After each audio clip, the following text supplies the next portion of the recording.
নমো তচ্ছা ভগবতো অরহতো সম্মা সম্বুদ্ধচ্ছ।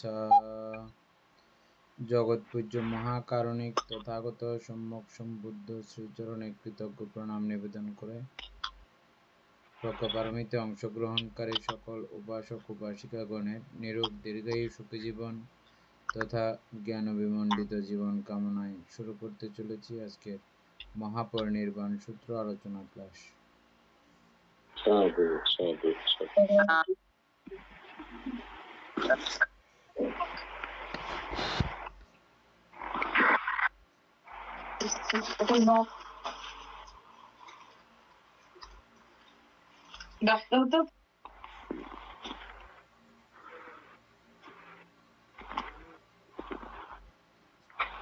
উপাসক আরম্ভ করেন।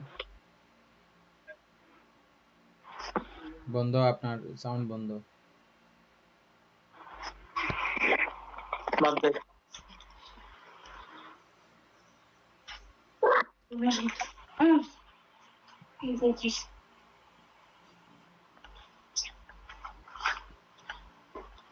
আমরা ওই তৃতীয়তে পড়বো জানা চাপ্তারও ইদ্দিপাদা নাকি? হ্যাঁ, চারটার ওই দ্বিপাদের শেষ হয়েছিল। পূর্ব শেষ হয়েছিল। আচ্ছা হ্যাঁ, চাপ্তারও চিত্তরিদ্দিপাদ।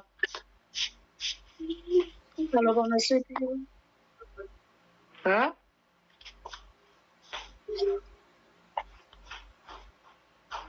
না বুঝি আবার ডাউন এখন না বুঝি।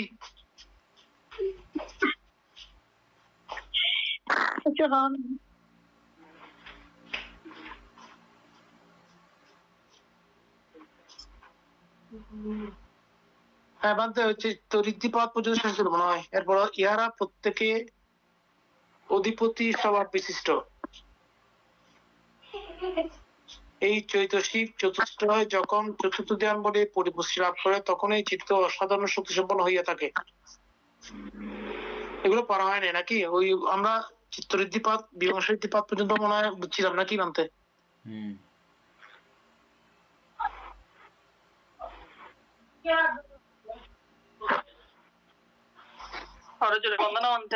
মঙ্গল।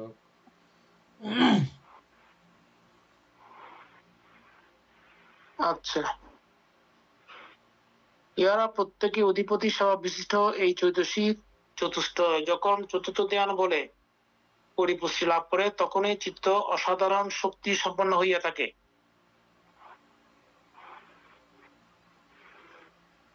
হ্যাঁ, এই ঋদ্ধি কামলোকীয় ছন্দ বীর্য চিত্ত এবং মীমাংসা অর্থাৎ প্রজ্ঞায় লাভ হয় না। ঠিক আছে, আমরা এটা বুঝছিলাম। হ্যাঁ, নানাবিধ বাধা বিঘ্ন অতিক্রমের জন্য ইহাদিগকে অধিপতি অবস্থায় গঠন করিতে হয়। এই গঠন কার্য চতুর্থ ধ্যানে দক্ষতা লাভেই পূর্ণতা প্রাপ্ত হইয়া থাকে।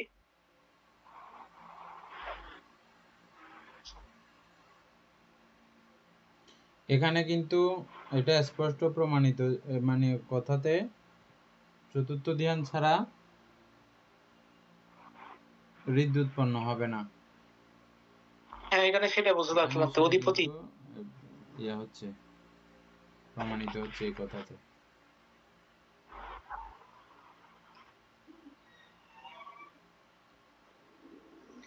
এই যে থাকলেও ওই আপনার কামলোকে চিত্ত এবং মীমাংসা প্রজ্ঞা লাভ হয় না।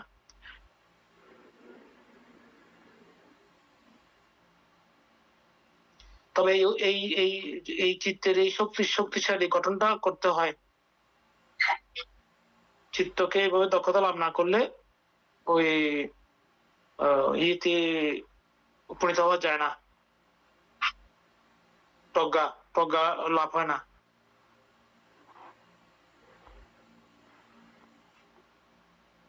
যেমন ছন্দকে অধিপতি অবশ্য মানতে এই গঠন কার্য চতুর্থ ধ্যানে দক্ষতা লাভেই পূর্ণতা প্রাপ্ত হইয়া থাকে। তার মানে ওখানে প্রথম ধ্যান হবে না এমন কোনো কথা নাই কিন্তু। এখানে পূর্ণতা প্রাপ্ত হয় যে, ওখানে মনে করেন হ্যাঁ না নরমালি আছে, নরমালি উৎপন্ন হয় চার ঋদ্ধিয়াদি, প্রথম ধ্যানে দ্বিতীয় ধ্যানে নরমালি উৎপন্ন হতে পারে। এখানে একদম ওখানে হবে না এরকম কোনো কথা লেখা নাই কিন্তু। বলতে হ্যাঁ হতে পারে, তবে এটা ওনাদের অতীতের বা জন্মের সেরকম প্রচেষ্টা হ্যাঁ, যদি থাকে আর কি। কিন্তু এমনি না হলেও চতুর্থ ধ্যানে গেলেই হবে সেটা বলা হচ্ছে আর কি, তাই না? চতুর্থ ধ্যানে গেলে আবার সবার হবে না। তাও হ্যাঁ। আচ্ছা। মূল ভবাঙ্গ চিত্তের উপরে নির্ভর করবে অনেক কিছু। হ্যাঁ, যেমন ছন্দকে অধিপতি করিয়া প্রতিরব্ধ সমাধি ছন্দ সমাধি বলিয়া কথিত হয়। ছন্দকে অধিপতি করিয়া প্রতিরব্ধ সমাধি ছন্দ সমাধি বলিয়া কথিত হয়। এই ছন্দ সম্পর্কে এখানে খুব সুন্দর একটা দেওয়া হয়েছে। সমাধি ছন্দ কিভাবে বুঝবেন? বানতে সমাধি ছন্দ এটা ইচ্ছে আর কি, কিন্তু প্রতিরব্ধ সমাধিটা কি বানতে? ওই দিন আমরা মানে আলোচনা করছিলাম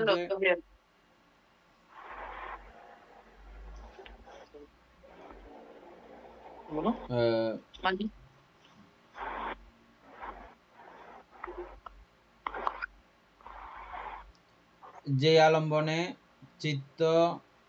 যে আলম্বনে চিত্ত একাগ্র হয়েছে বা সমাধিস্থ করেছি, ওটা আমার আয়ত্ত হয়েছে, ওই বিষয়টা আমার আয়ত্ত হয়েছে, এটা লব্ধ সমাধি। এটা পুনরায় এখান থেকে ঘুরে আবার ভবাঙ্গ, পুনরায় আবার ঘুরতে আবার এখানে, এটা সেম এই জায়গায় আবার রাখার ইচ্ছা, সেম আলম্বনে আবার রেখে দেওয়ার ইচ্ছা, ছন্দ।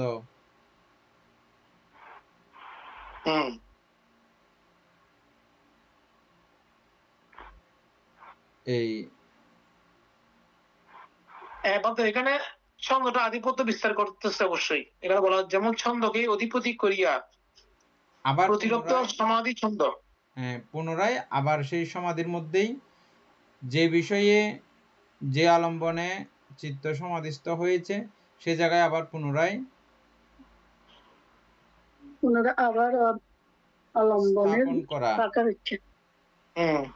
পুনরায় আবার স্থাপন করা, অন্য কোনো দিকে না গিয়ে আবার সেম জায়গায়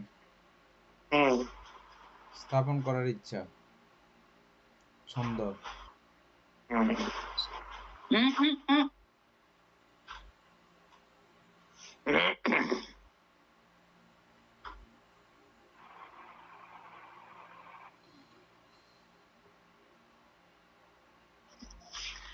যেমন বীর্য চিত্ত বিমাংসকে অধিপতি করিয়া বীর্য চিত্ত বিমাংসকে অধিপতি করিয়া প্রতিরব্ধ সমাধি বিমংস সমাধি বলিয়া করতে হয়, ইহাও তদ্রুপ। মীমাংসাটা ছিল যেটা না, হ্যাঁ মীমাংসার দ্বিপদ, ওই যেটা দিয়ে প্রজ্ঞা উৎপন্ন হয় আর কি।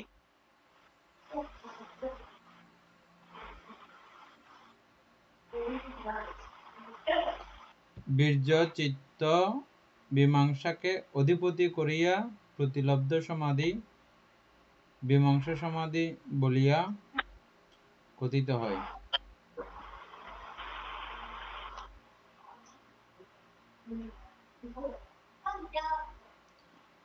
অর্থাৎ বীর্যকে অধিপতি করিয়া হইলে তখন বীর্য অধিপতি, চিত্তকে অধিপতি করিয়া হইলে চিত্ত অধিপতি, মীমাংসাকে অধিপতি করিয়া হইলে মীমাংস অধিপতি বলিয়া কথিত হয়। এভাবে শুধু একটা তো হবে না, না চারটাই তো হবে। মানে মীমাংসাটা তো প্রজ্ঞার অন্তর্গত, তাই না? ওইটা একটা এটা উদাহরণ। লোকোত্তর পর্যায়ে গেলে সেটা প্রজ্ঞার পর্যায়। আমরা সেটা গত দিনে আলোচনা করছিলাম। যেমন ওই বিতর্ক যখন অর্জিত হয় তখন ওই বিষয়ে বিচার অবশ্যই হয়, হুম, আর বিচার ঠিকঠাক মতো করতে পারাটাই হচ্ছে যে এই মীমাংসা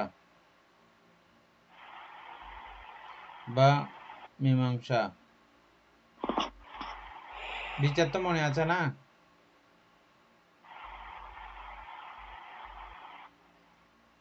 বাদ দে। এই বিচার নর্মালি প্রজ্ঞার বিচার তো নিত্য দুঃখ অনাত্মা বিচার, হুম, সেটা আলাদা বিষয়। হ্যাঁ, আর নর্মালি আমরা যেমন শ্বাস প্রশ্বাসের কথাই বলি, শ্বাস প্রশ্বাসের যাবতীয় কার্যক্রম সম্পর্কে তিনি অদ্যপান্ত সবিস্তারে জানেন। শ্বাস প্রশ্বাসের সমস্ত আকার প্রকার এগুলো জানেন। অনিত্য দুঃখ অনাত্মার আকারে বিচার না, এমনি নর্মালি এটা সম্পর্কে একটা মীমাংসা বিচার ওখানে আছে, ওটাই পক্ষান্তরে কিন্তু এই মীমাংসা। আচ্ছা। বুঝছেন এখন? তার মানে রূপবছরে মীমাংসাটা এরকম হবে। হ্যাঁ, রূপবচরে প্রথম যারা ধ্যান, হ্যাঁ। যারা বুদ্ধের আশ্রয় পায়নি তাদের হুম, মীমাংসাটা এরকম। যেমন এই ছন্দ ঋদ্ধিপাত, এটা বুদ্ধ ছায়া পাওয়া ছাড়াও আসতে পারে, হ্যাঁ, বাদ দে। উৎপন্ন হতে পারে, সেই জন্য বললাম। হুম।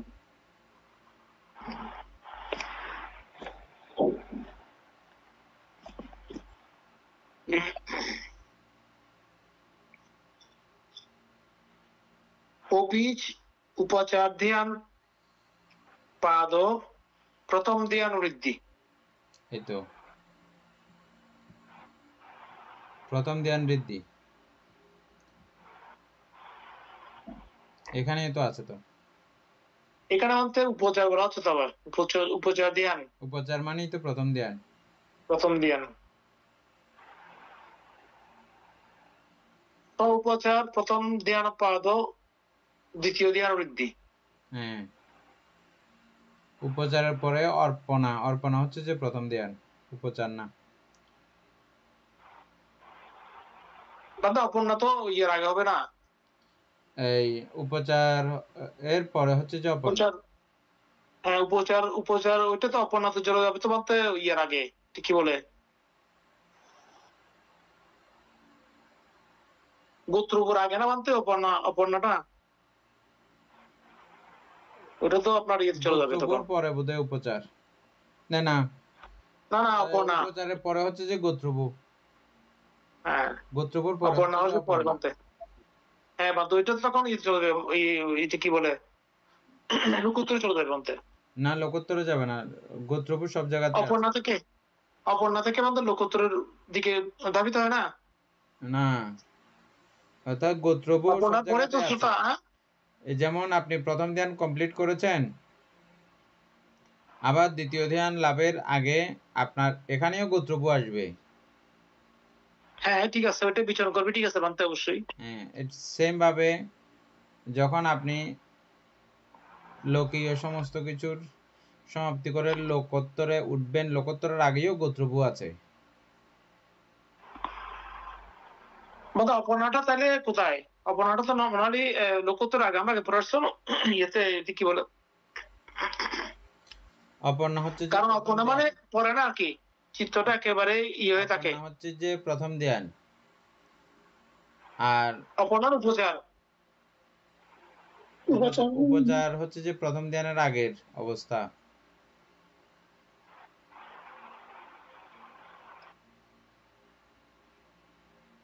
আচ্ছা।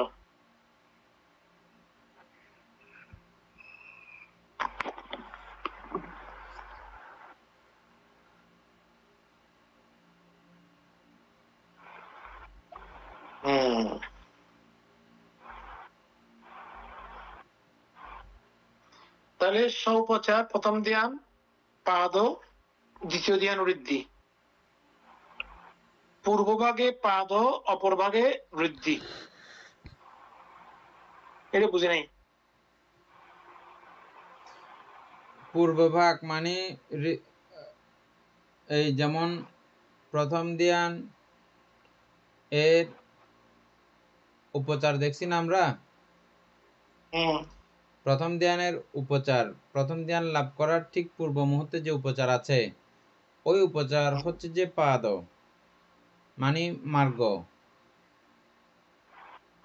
বুঝছেন? ওটা দ্বারা আপনি প্রাপ্ত হবেন, ওই লাইনে ওই পথে চললে আপনি প্রাপ্ত হবেন পাদ,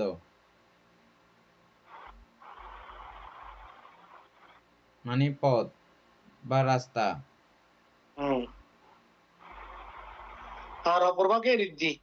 হ্যাঁ, এর পরবর্তীতে আপনার যখন এটা অধিগত হয়ে যায় তখন ঋদ্ধি। সুন্দর করে বুঝাইছে না?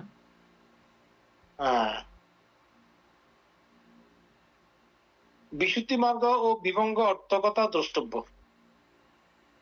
ওই দুইটার অর্থ এখানে দেখতে বলতেছে। আচ্ছা, অভিধর্মে উত্তর চুলিক বারে আছে, অভিধর্মে উত্তর চুলিক বারে, উত্তর চুলিক বারে আছে চতুর্বিধ ঋদ্ধিপাদ, যথা ছন্দ, বীর্য, চিত্ত ও মীমাংসা ঋদ্ধিপাদ।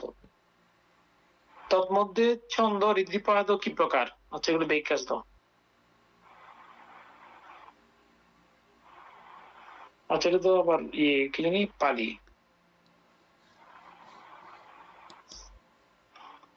অর্থাৎ এই শাসনস্থ ভিক্ষু যখন পঞ্চ নিবরণ ত্যাগ করত, সবিতর্ক, সবিচার, বিবেকজ, প্রীতি, সুখ, একাগ্রতা, সম্প্রযুক্ত দুঃখ প্রতিপদা, দ্বন্দ্বাভিজ্ঞা প্রথম ধ্যান উপস্থিত হইয়া দৃষ্টিগত সমূহ ত্যাগের জন্য প্রথম ভূমি প্রাপ্তির মানসে অপচয়গামী নিয়ানিক লোকোত্তর ধ্যান ভাবনা করে, তখন যে তাহার ছন্দ, ছন্দানুগমন কর্তৃকাম্য কুশল ধর্ম ছন্দ উৎপন্ন হয়, উহাকে ছন্দ ঋদ্ধিপাদ বলে।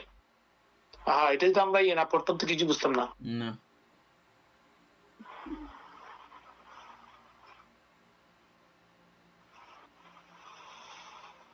এখানে ওই যে বললাম চিত্ত শক্তির কথা, মানে মূল ভবাঙ্গের যে শক্তি থাকা প্রয়োজন, ওটাও কিন্তু এখানে উল্লেখ হয়ে গেছে কথাটাও।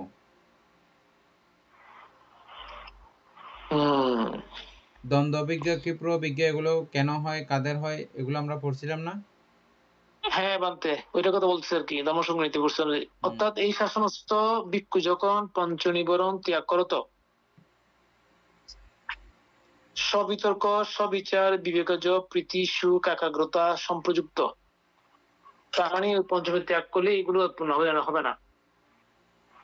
দুঃখ প্রতিপদা, দ্বন্দ্বাভিজ্ঞায়, মানে খুব স্লোলি প্রথম ধ্যান উপস্থিত হইয়া দৃষ্টিগত সমূহ ত্যাগের জন্য, দৃষ্টি বলতে এখানে পুরো মিথ্যে দৃষ্টি বাদ, এখানে পঞ্চনিবর ত্যাগ হলে তো আরো দৃষ্টিগত ওটাও কি উৎপন্ন হবে ওই সময়? আবার করুন তো জায়গাটা। আচ্ছা, এখানে বলা আছে অর্থাৎ এই শাসনস্থ ভিক্ষু যখন পঞ্চনিবরণ ত্যাগ হইলে দৃষ্টি তো থাকবে, শ্রোতাপত্তি মার্গ লাভের কাছে না, দৃষ্টি থাকবে না। ও আচ্ছা, হ্যাঁ দৃষ্টি থাকবে, ঠিক আছে। ঠিক আছে না, ঠিক আছে। হ্যাঁ, আমার বুঝে গেছে। আচ্ছা, ত্যাগের জন্য প্রথম ভূমি প্রাপ্তির মানুষে, প্রথম ভূমি প্রাপ্তি, এখানে প্রথম ভূমি বলা হচ্ছে কোনটা? এই যে লোকোত্তর প্রথম ভূমি, লোকোত্তর প্রাপ্তির মানুষে অপচয়গামী নিয়ানিক লোকোত্তর ধ্যান ভাবনা করে, তখন যে তাহার ছন্দানুগমন কর্তৃকাম্য কুশল ধর্ম ছন্দ উৎপন্ন হয়।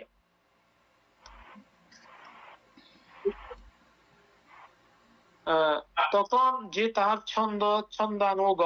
ছন্দানুগমন কর্তৃকাম্য কুশল ধর্ম ছন্দ উৎপন্ন হয়, উহাকে ছন্দ ঋদ্ধিপাদ বলে। বলতে এই লাইনটা একটু ক্লিয়ার করতে মনে হয়।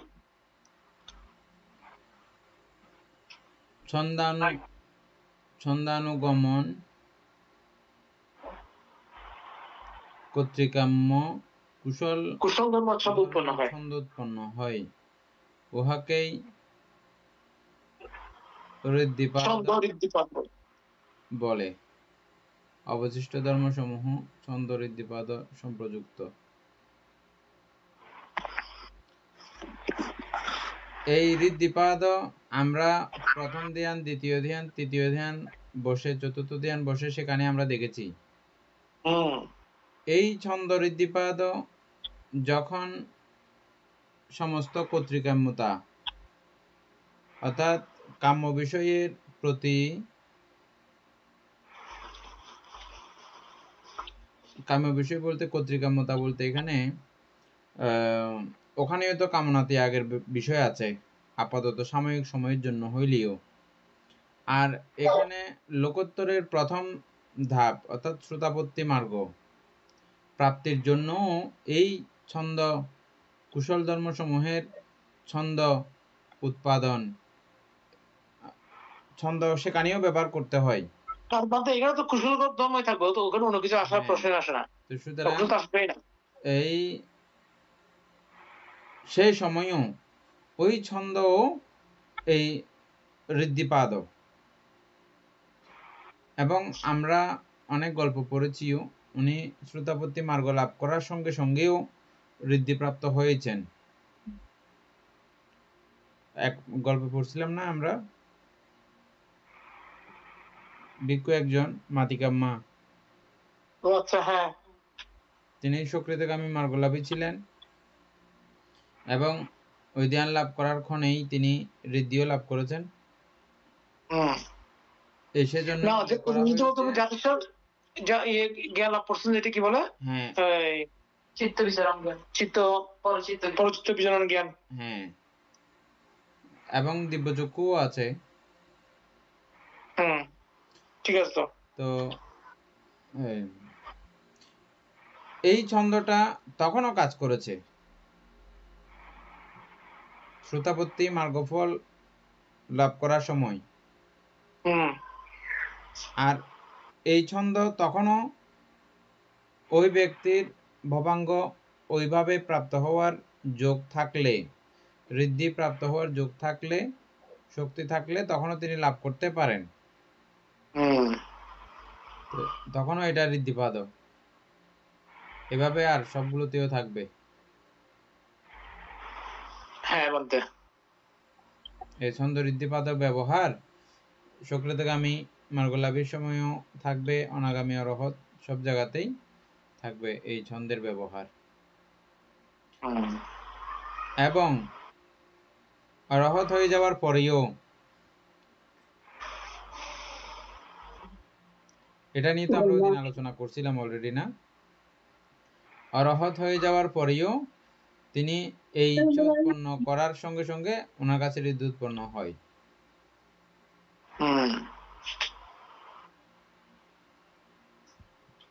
বলতে আয়ুষ্মান, আচ্ছা, আয়ুষ্মান রক্তপাল ছন্দকে দূর করিয়া লোকোত্তর ধর্ম লাভ করিয়াছিলেন।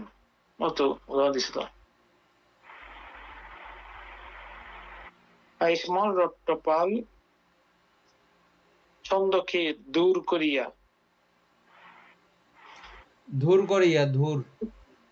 বলতে বলতে ছন্দকে অবলম্বন করিয়া, ছন্দকে অবলম্বন করিয়া লোকোত্তর ধর্ম লাভ করিয়াছিলেন। সাংঘাতিক। তিনি প্রব্রজিত হইবার সময়ে মাতা পিতা হইতে অনুমতি না পাওয়ায় সপ্তাহ যাবৎ নিরাঙ্গ উপবাস ছিলেন। বাদে নিরাঙ্গ উপবাসটা কি আবার? নিরাম্ব উপবাস হচ্ছে যে পানি খেয়েছিলেন, কিন্তু ভাত তরকারি এ জাতীয় কোনো কিছু খান নাই। আচ্ছা, শুধু লিকুইড পানি। আচ্ছা, নিরাম্ব উপবাস। আচ্ছা, এটা তো কোথাও পেলাম না এই পর্যন্ত। যাই হোক, এমনি 7 দিন তাহার কিছু খান মাতা নাই তো? 7 দিন কোনো মানতে কিছু খান, 7 দিন কোনো কিছু খান নাই? হ্যাঁ, তাহার মাতা পিতা ছেলে মারা যাইতেছে বলিয়া অগত্যা প্রব্রজ্যার অনুমতি দিয়েছিলেন। এইটা তো বলতে আমি তো একটা কি পড়ছিলাম ওই, রাষ্ট্রপাল সূত্র আচ্ছা, পড়ছিলেন যে একবার? বলতে ওইটা শূন্য কি আহ শোন ভিক্ষু ছিলেন না এটা? না, রাষ্ট্রপাল ভিক্ষু। রাষ্ট্র ভিক্ষু ছিলেন যে, আচ্ছা ওই যে রাষ্ট্রপাল, হ্যাঁ রাষ্ট্রপাল সম্মুখে। আচ্ছা, আয়ুষ্মান শোণবীর্যকে দূর করিয়াই লোকোত্তর ধর্ম লাভ করিয়াছিলেন। আয়ুষ্মান শোন ওই ওইটা কথা বলছিলাম, ঠিক আছে হ্যাঁ, মাত্র এটা। আয়ুষ্মান শোন আয়ুষ্মান শোন বীর্যকে দূর দূর করিয়াই করিয়া। উনিও ওইরকম মানে করছিলেন, ওনাকে দিতে না দিয়ে পরবর্তীতে বাধ্য হয়েছিলেন আর কি। হুম। তিনি ভাবনায় যুক্ত হইয়া সংক্রমণ করিবার সময় পা ফাটিয়ে গেলেও আরব্ধ বীর্য হেতু সংক্রমণে ক্ষান্ত হন নাই। ওরা একটা ডেঞ্জারাস পরে একেবারে গেছিলাম। যাক, আয়ুষ্মান সম্ভূত চিত্তকে দূর করিয়া লোকোত্তর ধর্ম লাভ করিয়াছিলেন। আচ্ছা, এখানে অনেকে করছিলাম এরকম। তিনি ভাবিয়াছিলেন চিত্ত থাকিলে কি না হয়। আচ্ছা, কিন্তু ওই চিত্ত তো অস্থায়ী। চিত্ত বলতে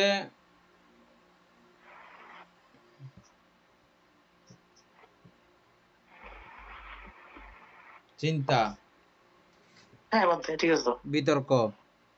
হম,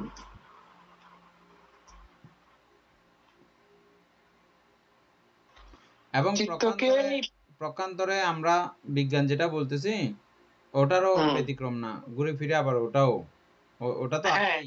মাত্র আর কি, হ্যাঁ ঠিক আছে তো। ওটা তো আছেই, হম, ওটা যে কোনো জায়গায় চলতে থাকে। আর এটা আমি নির্দিষ্ট জায়গাতেই চিত্ত বা বিতর্ক ঠিক রাখলাম।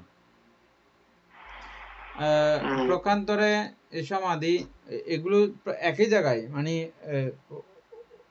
প্রায় একই জায়গার মধ্যেই কথাগুলো প্রায় ঘুরে হ্যাঁ ফিরে। বাতে সময় খুব দ্রুত সংঘটিত হয় বানতে। হ্যাঁ, হ্যাঁ।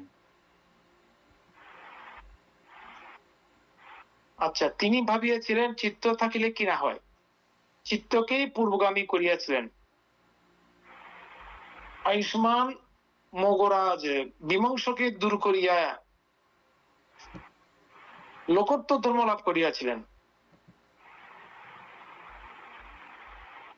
আচ্ছা, জ্ঞানী হৃদয় যতদিন প্রকৃত তত্ত্বের সাক্ষাৎ করিতে পারে না, ততদিন তুষিত চাতকের মতো নানা দিক দিয়া তাহা অন্বেষণ করিয়া বেড়ায়। হচ্ছে জ্ঞানী হৃদয়, এইটা কি বলতে, জ্ঞানী হৃদয় যতদিন প্রকৃত তত্ত্বের, জ্ঞানী হৃদয়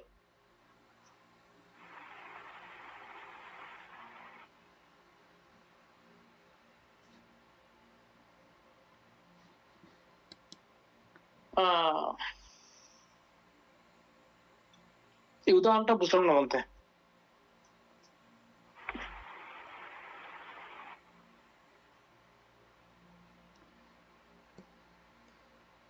সর্বদা স্মৃতির সহিত লোককে শূন্যরূপে প্রত্যবেক্ষণ কর এবং আত্মদৃষ্টি সমুৎপটন কর। কোথাও এটা 210 পৃষ্ঠা না? না বলতে 209, এর একটু আগে না? 9, না 209 পৃষ্ঠার বড় সেকেন্ড এইরূপ প্যারাতে। শ্রেষ্ঠ দর্শনবিদ সমীপে এটা। না বলতে 9 পৃষ্ঠার সেকেন্ড প্যারার শেষ দিকে।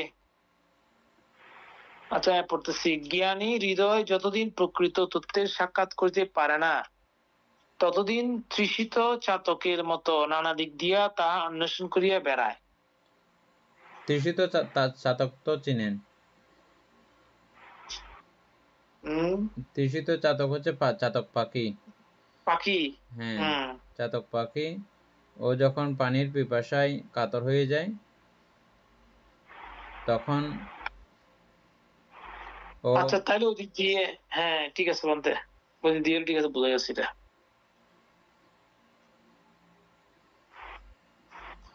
ব্রহ্মজ্ঞ ব্রাহ্মণ বাবরি ঋষির জনৈক শিষ্য তপস্বী মগরাজ গুরু নির্দেশিত পন্থায় আকিঞ্চনায়তন ব্রহ্মের সাক্ষাৎকার করেন। আচ্ছা, এই ব্রহ্মের আয়ু অতি দীর্ঘ। তিনি দেখিলেন এই অবস্থায় কি ৬০ সহস্র কল্পকাল যদিও জরা জরা ব্যাধির হাত হইতে অব্যাহতি পাওয়া যায়, তথাপি আয়ুকায় হইলে পুনর্জন্ম জরার অধীন হইতে হইবে। কিভাবে দেখলেন এটা? অনেক অনেক দূর বিষয় দেখে ফেলেন মাত্র না? এই যে আকিঞ্চয়তন যখন আকিঞ্চয়তন ধ্যানে যখন উপনীত হন তিনি তখন এটা দেখতে পারেন? ইচ্ছে করলে তখন এই ব্রহ্মার সঙ্গে সাক্ষাৎ করতে পারেন। হুম।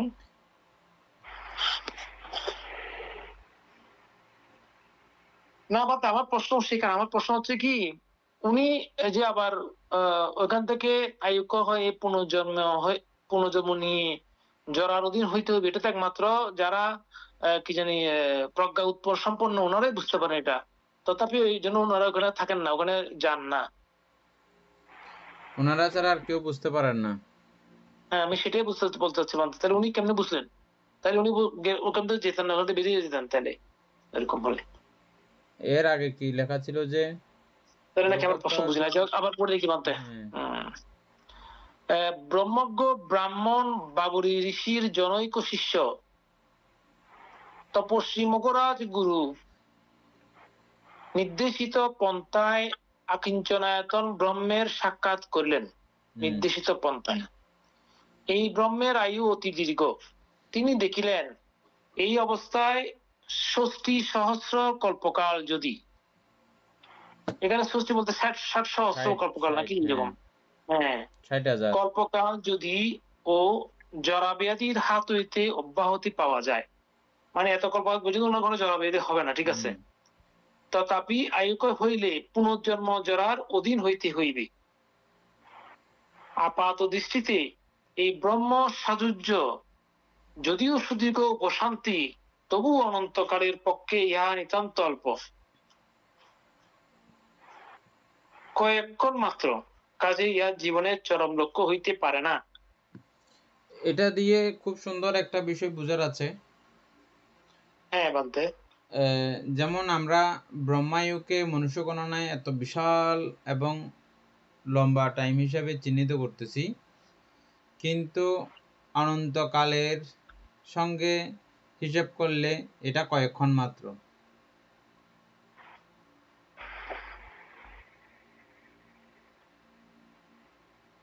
অনন্তকাল বুঝছেন? এটা তাদের জন্য কয়েকক্ষণ হচ্ছে বান্তে। কাদের জন্য? তাদের জন্য মানে যেনারা ওইখানে। এই যে ব্রহ্মার কথা বললো, উনি তো সর্বশ্রেষ্ঠ আয়ু সম্পন্ন ব্যক্তি। হ্যাঁ, আকিঞ্চায়তন এবং নৈবসংজ্ঞা নাসংজ্ঞায়তনের পরেরটা আর কি, না না? হ্যাঁ। তাহলে হ্যাঁ, এটা একদম লাস্টের ইয়াটা, একটু আগেরটা। আরেকটা। তাহলে হ্যাঁ। অনেক আয়ু সম্পন্ন ব্যক্তি না উনি? হ্যাঁ, অবশ্যই। তো এটা উনি বুঝতেছেন যে মানে এটা আমাদের দৃষ্টিকোণ থেকে চিন্তা করলে অনেক লম্বা আয়ু হইলেও অনন্তকালের জন্য, অনন্তকাল যখন হিসাব করা হয় তাই তো অবশ্যই কয়েক সেকেন্ড মাত্র। তাহলে হ্যাঁ, এটা ঠিক আছে তো। কয়েকক্ষণ, কয়েক মুহূর্ত হুম, মাত্র। ঠিক আছে তো। কারণ এখানে অনন্তকাল তো সেই হতে পারে না। হুম। হুম। কাজে ইহা জীবনের চরম লক্ষ্য হইতে পারে না। নিশ্চয় ওনার মধ্যে প্রজ্ঞা উৎপন্ন হয়েছে না, বুঝতে পারতেন এটা। যা হোক, সেটা বুঝতে পারছেন মধ্যে। এই চিন্তা করিয়া মগরাজ অনন্তকালের শান্তি গবেষণা মানসে ভগবৎ সমীপে উপস্থিত হইলেন এবং স্বীয় অভিপ্রায় নিবেদন করিলেন। আর এটা কে? মগরাজ। এটা হইতে পারে যদি ওই অবস্থায় গিয়ে কেউ যদি থাকে, ঋদ্ধি তো তখন থাকবেই, হ্যাঁ এবং ঋদ্ধি দ্বারা তিনি যখন ইয়ে করতে পারবেন, এর আরো আগের জন্ম, আগের জন্ম, আগের জন্ম এরকম ২-৩ জন্ম যখন হিসাব করতে পারবেন, তখন তিনি তো দেখবেন আমি এর আরো আগে জন্মগ্রহণ করেছিলাম, পরেও জন্মগ্রহণ করেছিলাম, ব্রহ্মলোক থেকে মৃত্যুবরণ করার পরে আমার এখানে আবার এভাবে জন্ম হয়েছে। এগুলো নরমাল বিষয়। তবে হুম সমস্যা হচ্ছে সেখানে এত লম্বা আয়ুটা চেক করা। হুম চেক করতে সকলে চায় না। চেক না করতেও মানে একটা বিশাল একটা মানে ব্যাপার। এত লম্বা আয়ু। হুম হ্যাঁ, বানতে তো সেজন্য চেক করাকরিও হয় না। চেক না করে এরকম হয়ে যায়। তবে এটা চেক করতে চাইলে যে দেখতে পাবে না এমন না। ওই সময় তো বানতে ওনাদের এবং ওই বোধ শক্তি থাকে না। এবং এটা দেখেছে উনি। এটা এখান থেকে যে মৃত্যুটা উনি দেখেছেন। মৃত্যুটা দেখার হুম, পরেই তো উনি আবার সন্ধান করতেছেন। ঠিক কিভাবে পাওয়া যায়? মামাতো ওই ওই দেখাটাই উনার মধ্যে প্রজ্ঞা উৎপন্ন সেটা বুঝাচ্ছিলাম মানতে আমি। হ্যাঁ, উনার মধ্যে ওই প্রজ্ঞাটা উৎপন্ন হয়েছে সেটা বুঝাচ্ছি। হ্যাঁ, ওই আমারই দেখুন না। মৃত্যুটা দেখতে পেয়েছেন এটা কম কথা না। না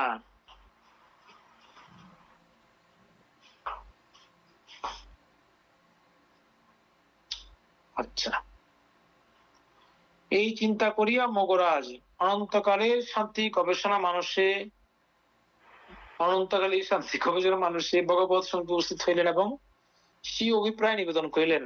হুম। কিন্তু ভগবান তাহার পাণ্ডিত্যাভিমান ত্যাগের জন্য আচ্ছা পাণ্ডিত্য অভিমান ত্যাগের জন্য এবং তাহার জ্ঞানের ও পরিপক্কতা লাভের জন্য কোনো উত্তর দিলেন না।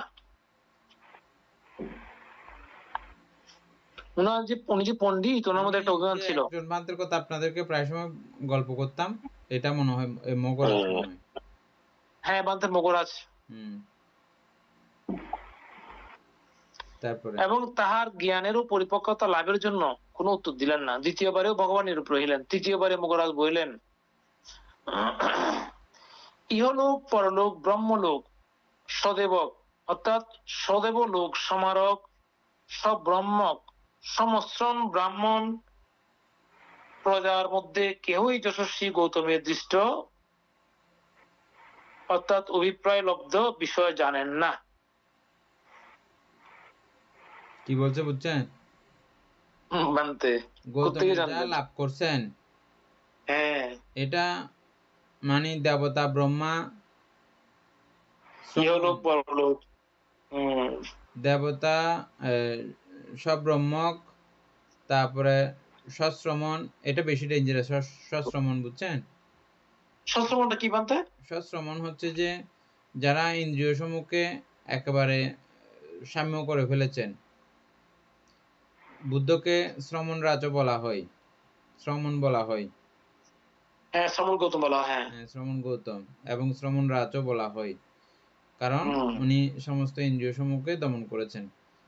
হম আর যারা ইন্দ্রিয়কে এভাবে শান্ত শ্রম করে রাখেন তাদেরকে সশ্রমণ বলা হয়। মানে তাদের মধ্যে শ্রমণতা যুক্ত রয়েছে, আচ্ছা আচ্ছা সাম্যতা যুক্ত রয়েছে, সশ্রমণ। তাহলে এখানে মধ্যে উদাহরণ দিচ্ছে সদেব লোক সমারক সবরম্মক হ্যাঁ, সশ্রমণ এগুলো এরকম বিষয় হবে আর কি না সব সমারক সবরম্মক। সমারক মানে হচ্ছে যে ওই মারলোকের, এই দেবলোকের একদম উপরের তলাটা আর কি। ও আচ্ছা মার বমন বলা হয় এটাকে। মারভুবন হ্যাঁ আচ্ছা আচ্ছা, হ্যাঁ ওরাই আচ্ছা ওরাই ইয়া করে ধ্যানের এটা মধ্যে ওই বিপক্ষে দেবপুত্র অবস্থান মার করে। মারব তার না দেবপুত্র ওইখান মার, থেকে দেবপুত্র হ্যাঁ দেবপুত্র মার আর কি। মারার কি হ্যাঁ ঠিক আছে তো আচ্ছা এইরূপ শ্রেষ্ঠ দর্শনবিদ ও সমীপে প্রশ্নার্থী হইয়া আগমন করিয়াছি। লোককে কিরূপ ভাবে প্রত্যাবেক্ষণ করিলে মৃত্যুরাজ দর্শন পায় না, হ্যাঁ, অর্থাৎ মৃত্যুকে অতিক্রম করিতে পারে। হুম, আচ্ছা সুন্দর প্রশ্ন মতে হ্যাঁ হুম। লোককে কিরূপ ভাবে প্রত্যাখ্যান করিলে মৃত্যুরাজ দর্শন পায় না, অর্থাৎ মৃত্যুকে অতিক্রম করিতে পারে। এবার ভগবান নির্দেশ দিলেন। লোককে বলতে এখানে কি বোঝানো হয়েছে? এইখানে বলতে সকল লোক, এখানে এই এটা কি ত্রিলোক না কি কি জানি ছিল তো মতে, লোক সকল লোক। বলতে এখানে নামরূপকে, হ্যাঁ, আচ্ছা, এখানে নামরূপকে নাম রূপ। এখানে না, মানে লোক বলতে নামরূপই। ও আচ্ছা, ঠিক আছে বলতে, হ্যাঁ, লোককে কিরূপ ভাবে প্রত্যাখ্যান করিলে, হ্যাঁ ঠিক আছে। আচ্ছা, আর পুরো লোকের মধ্যে আছেও নামরূপ, তো নামরূপ ছাড়া কিছু নাই, নামরূপ না না কিছু নাই, সেটাও ঠিক। হ্যাঁ, আমরা তো এটা বললে হয়ে যাবে। আমরা মনুষ্যলোক বিভিন্ন লোক বলছিলাম, তো ওই ওই বিষয়টা আমি ভাবছিলাম সেই কারণে। আচ্ছা ঠিক আছে, হ্যাঁ বাদ দে, এটা ঠিক হয়ে গেল নাম। ওইটা হলে তো প্রশ্ন সময় মিলতেছে, লোককে কিরূপ ভাবে প্রত্যাখ্যান করিলে আচ্ছা মৃত্যুরাজ দর্শন পায় না, অর্থাৎ মৃত্যু কদম করতে পারে। এবার ভগবান নির্দেশ দিলেন, মগরাজ সর্বদা স্মৃতি সহিত লোককে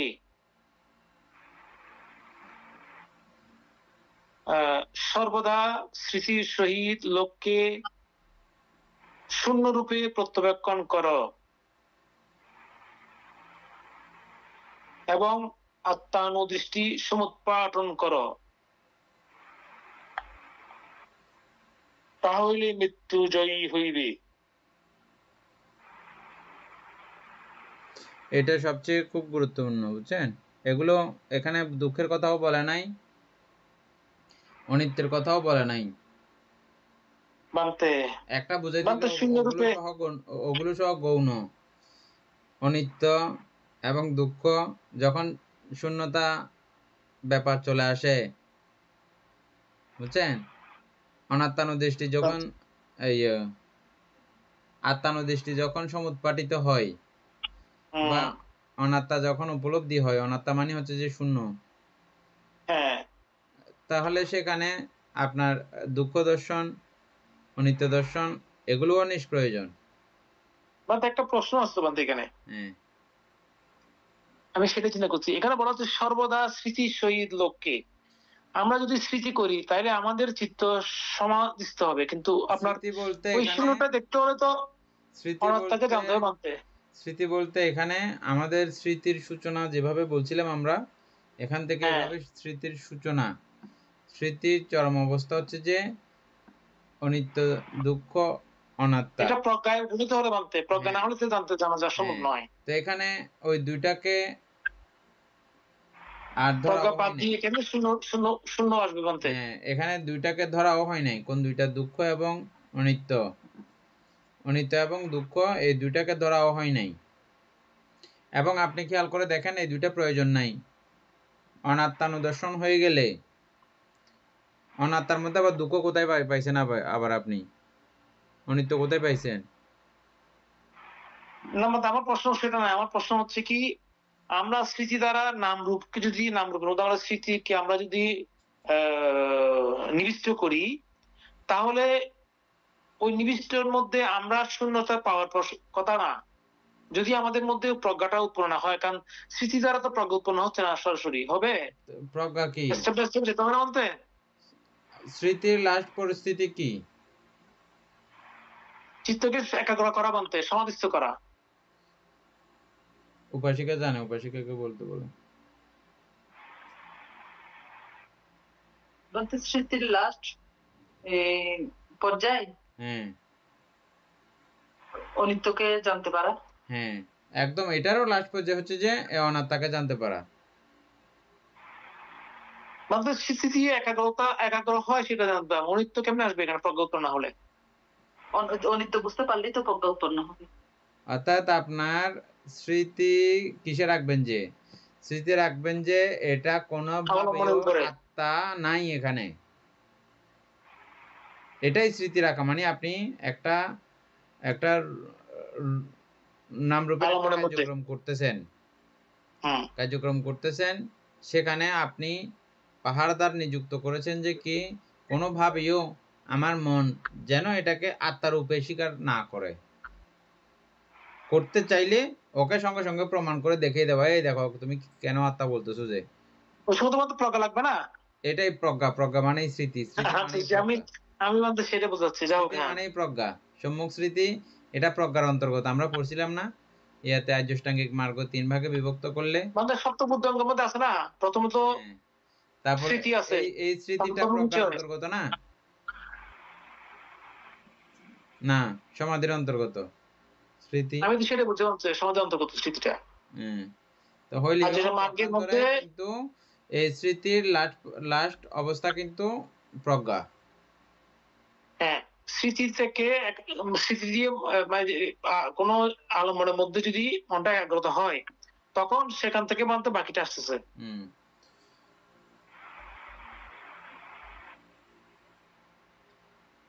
আচ্ছা, তাহলে এই আহ, জায়গাটা আপনি বুঝছেন ভালো করে, এটা গুরুত্বপূর্ণ কথা কিন্তু। আমার এখন বানতে সে একটু কারণে আমি একটু ডাউট সে কারণে লাগতেছে বানতে আমি এখন। প্রশ্ন করছি, আমি সে কারণে প্রশ্ন করছি বানতে। এখন আর কারো কি কেউ প্রশ্ন বানতে কিছু যদি ইয়ে হয়। না, এটা খুব গভীরের আছে বিষয়টা। এ, এবং এটা এক কথাতে পুরো উনি ধর্ম বুঝে গেছেন, সোজা কথা না তো, বুঝছেন? ওনার সঙ্গে কোনো দুঃখ আলোচনা করার ব্যাপার নাই, অনিত্য আলোচনা প্রয়োজন করার পড়ে কোনো বানতে, হ্যাঁ। ব্যাপার নাই। একটা কথা শুধু, বুঝছেন? উনি তো বলতে অনেক জ্ঞানী, হ্যাঁ, একটা কিন্তু কথা ওর মধ্যে বলতে চাই শুধু, দুটো জিনিস কিভাবে ছিল বলে দেখলে সেগুলো নষ্ট হয়েছে। মৃত্যুরাজ আর খুঁজে পাবে না। হুম, এখানে সবকিছু খুব এত সুকৌশল দেখেন। আহ, যেখানে আপনি কোনো কিছু আর খুঁজে পেলেন না, অনাত্মানুদর্শন হয়ে গেছে আপনার, তো সেখানে মৃত্যু আবার কোন দিকে ঢুকবে? মৃত্যুর তো এটা একটা সংস্কার, এটা কোন দিকে আসবে, কোন দিকে ঢুকবে? এটা ঢুকার কোনো তো জায়গা নেই, বুঝছেন? হুম, বুঝছেন? বানতে। আমাকে উদাহরণ দিতে হবে, আপনি কোনো একটা কিছু আপনি যে বুঝছেন এটা, মানে আমি যে বুঝতে পারবো এটা আপনি যে বুঝছেন, এটা বুঝতে পারলে কিন্তু অনেক কিছু এটা বোঝানোকে আমার গুরুগন্থে বেশি, মানে অন্যরকম করে বলতেন। এটা যদি কেউ বুঝতে পারে এত শান্তি পাইতেন, মানে কাউকে কোনো কথা বলে। আবার দেখেন জায়গাটা, মেঘরাজ সর্বদা, মগরাজ বানতে। হ্যাঁ, মঘরাজ সর্বদা স্মৃতির সহিত লোককে শূন্যতারূপে প্রত্যবেক্ষণ করো। সর্বদা স্মৃতির সহিত শূন্যতারূপে প্রত্যবেক্ষণ করো, অর্থাৎ অনাত্মারূপে প্রত্যবেক্ষণ করো। আমরা নামরূপের যে কোনো কার্যক্রম করি না কেন, প্রত্যেকটা অবস্থাকেই আপনি অনাত্মারূপে প্রত্যবেক্ষণ করবেন।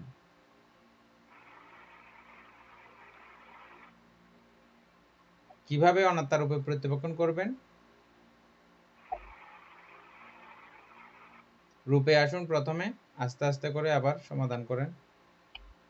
প্রথম এরকম আস্তে করে করতে হয়। আমরা যখন কোনো কিছু শেখার হ্যাঁ সময় বানতে। প্রথমে শরীরচর্চা থেকে শুরু করি, হ্যাঁ, বাচ্চাদেরকে ওইভাবে। আবার শুরু থেকে আসেন, যেমন আপনি রূপটা দেখেন, চারি মহাভূত এর হুম, সমষ্টি। চারি মহাভূত এগুলো একে অপরের সাহায্য ছাড়া এগুলোর কোনো অস্তিত্বও নাই, একাই কোনো কাজ করতে পারে না, হ্যাঁ। অস্তিত্বও নাই। সেটার সঙ্গে সংযোজিত হয়ে এই নামস্কন্ধ, নামের সমস্যা, হ্যাঁ। নামস্কন্ধের সৃষ্টি, এটা ওই যে এই আহ, 52 প্রকার চৈতসিকের সমন্বয়। বানতে এগুলো একে অপরের সাহায্য বিনা এদেরও কোনো অস্তিত্ব নাই। নাই। এরা প্রত্যেকেই অস্তিত্বহীন, আমিত্বহীন। আত্মাত্মভাব প্রকাশ করতে কোনো চৈতসিকই পারে না, না বানতে, যেখানে সবুচিত সাধন চৈতসিক ছাড়াও কোনো কিছু হচ্ছে না। পারে না। হুম, এভাবে আমাদের প্রত্যেকটা কাজের পেছনে এই নাম এবং রূপ, পরবর্তীতে রূপের কথা বাদ দিলেও আপনি শুধু নামের গবেষণাতেও থাকেন, কেন নামের গবেষণার কথা বলছি? রূপ সেখানে গৌণ হয়ে যায়, যখন একটা খুব হাই লেভেলে চলে যায় চিন্তা চেতনা, তখন রূপের ব্যাপারটা সম্পূর্ণ গৌণ হয়ে যায় হুম, নামের মধ্যে, কারণ নাম ছাড়াই রূপের কোনো ভ্যালু পাওয়া যায় না, নাম ছাড়া রূপের কোনো ভ্যালুও নাই। সেজন্য নামের মধ্যে যদি আপনি অবস্থান করেন, তখন এই নামের উৎপত্তি এবং পুরো কার্যক্রমটা কার্যকারণেই সৃষ্ট, আবার কার্যকারণ কার্যকারণে বিহনে কোনো হ্যাঁ কিছুই এখানে নাই। হ্যাঁ বান্তে কেউ এখানে আত্মত্ব প্রকাশ করতেও পারে নাই। এরা কেউ যেখানে পারতেছে না, তাদেরকে কেন্দ্র করে আমি বলে বলে লাফাচ্ছি, আস্ফালন করতেছি। আমরা কত ধরনের মানে মোহগ্রস্ত হইলে এরকম করে আমরা লাফাই। এই মোহ যেদিন কেটে যায় সেদিন আর লাফালাফি বন্ধ। হ্যাঁ, লাফালাফি বন্ধ হয়ে যায়, সমস্ত হাই উতাস ক্রন্দন বন্ধ হয়ে যায়। তো এখানে কোনো কিছু নাই, মরবে কি আর, মরার কি আছে? বুঝেছেন এখন কথাটা? কোনো কিছু নাই এখানে, সংস্কার ধর্মের উৎপত্তি বিলয় মাত্র। সংস্কার ধর্মের উৎপত্তি বিলয় মাত্র। সংস্কার কি আপনার? সংস্কার কি আপনি? চৈতসিক কি আপনি? তা আপনি না, আপনি মরতেছেন কোথায় আবার? ঠিক তো বান্তে। বুঝছেন এখন? তাইলে মৃত্যুরাজ আর খুঁজে পাবে ওনাকে? উনি নাই তো, উনি নাই তো, উনি নাই, ওনাকে আবার খুঁজে পাবে কে? মৃত্যুরাজ ওনাকে না উনি নাই ওনাকে কে খুঁজবে? হ্যাঁ ওনাকে আবার খুঁজে পাবে কোথায়? দেখছেন কি সাংঘাতিক কথা। মানে এটা বান্তে আমরা তো আসলে যদি কোনো শিষ্যকে যদি এটা বুঝাইতে পারতেন, মানে এত আনন্দিত হইতেন বলার মতো না। তবে বান্তে আমরা এমনি জেনে আসছিলাম তো, হ্যাঁ আমরা এমনি জেনে আসছিলাম তো, নাম রূপে বিভাজন করলে শুনে আসতেছে কেন? আপনারা বুঝতেছেন যে এটা হ্যাঁ না, আমার গুরুবান্তে তো এত লম্বা করে আমাদের কাউকে অভিধর্ম অর্থ সংগ্রহ কাউকে এভাবে পড়াননি, বুঝছেন?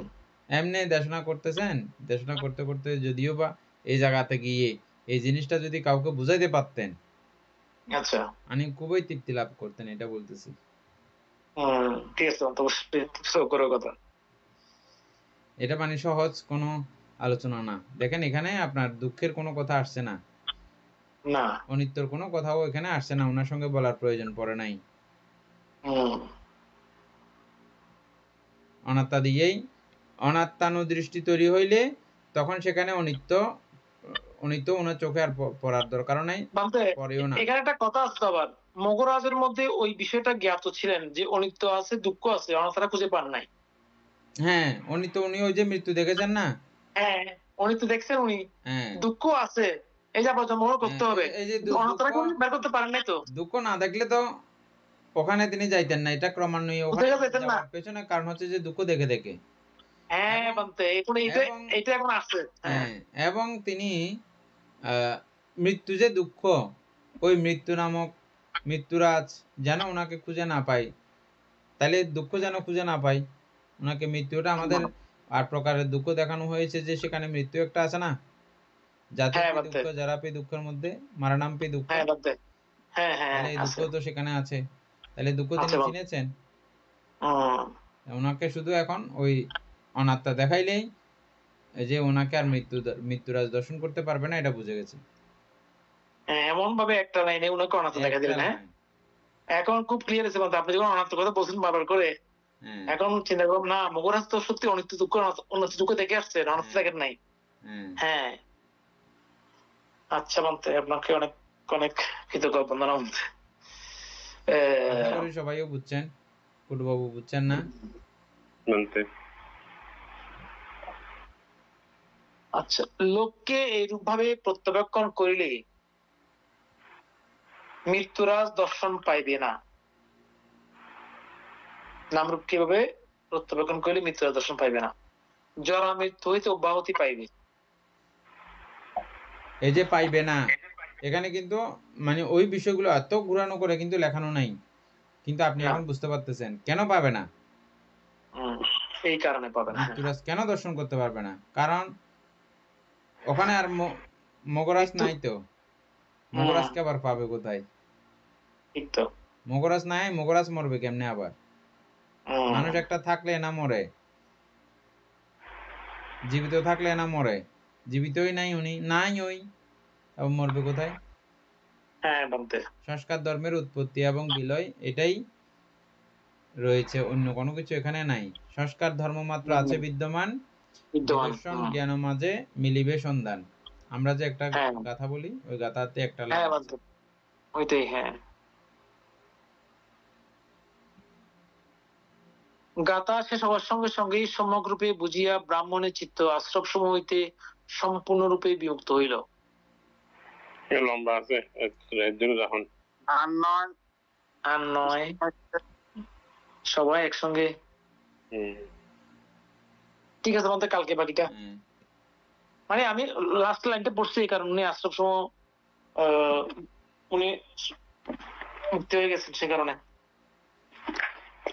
আশা করি এই জায়গাটা সবাই খুব সুন্দর করে বুঝতে পেরেছেন। এই লাইনটা অসাধারণ একটা লাইন, ছোট্ট একটা লাইন দ্বারা তিনি মুক্ত হয়েছেন। হ্যাঁ, একজন ব্রাহ্মণ, উনি দুই দিক থেকে ব্রাহ্মণ। ব্রহ্মলোক এর অধিকারী, মানে ব্রহ্মলোকে তিনি গমনাগমন অনায়াস, সেজন্য তিনি ব্রাহ্মণ, এবং চারি ব্রহ্মবিহারে অধিগত সে দৃষ্টিকোণ থেকেও তিনি ব্রাহ্মণ। আবার উনি কয়েকটা প্রকারেও তিনি ব্রাহ্মণ,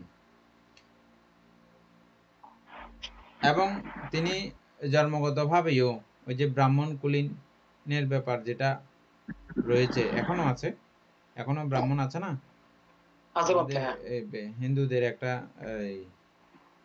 সাইট, এর মধ্যে ব্রাহ্মণ এখনো আছে, মানে টাইটেল থাকে আর কি।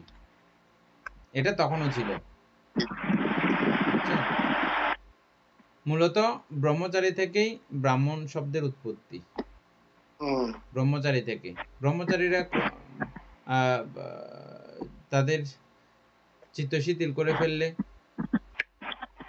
যখন মানে শিলাদি যখন শিথিল করে ফেলেন, অতটুকু পালন করেন না, আবার গৃহস্থ জীবনে ফিরে যান, তখন তাদের সেই আচার ব্যবহারগুলো একেবারে সাধারণ মানুষের মতো হয়ে যায় না, কিছুটা পরিবর্তিত থাকে।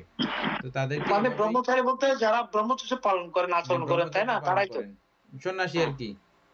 সন্ন্যাসী, আচ্ছা। কখনো তারা সন্ন্যাসিত্ব ছেড়ে দিলেও তাদের ওই কিছু কিছু আচার আচরণ গুলো তারা ছাড়েন না। এভাবেও মানে ব্রাহ্মণের উৎপত্তি, ব্রাহ্মণ গোত্র, ব্রাহ্মণের সৃষ্টি জগতের মধ্যে এভাবেও দেখা যায়। প্রাণ প্রিয় উপাসক উপাসিকা বৃন্দ, এতক্ষণ যাবৎ আমরা মহাপরিনির্বাণ সূত্রে পরিচিত আলোচনা করেছি। এতে আমাদের অপ্রমেয় পুণ্য সাধিত হয়েছে। পুনরায় সে অনন্ত চক্রবাসী সত্যগণকে দান করছি, গুরুবন্ধু দেহকে দান করছি, মাতা পিতাগণকে দান করছি,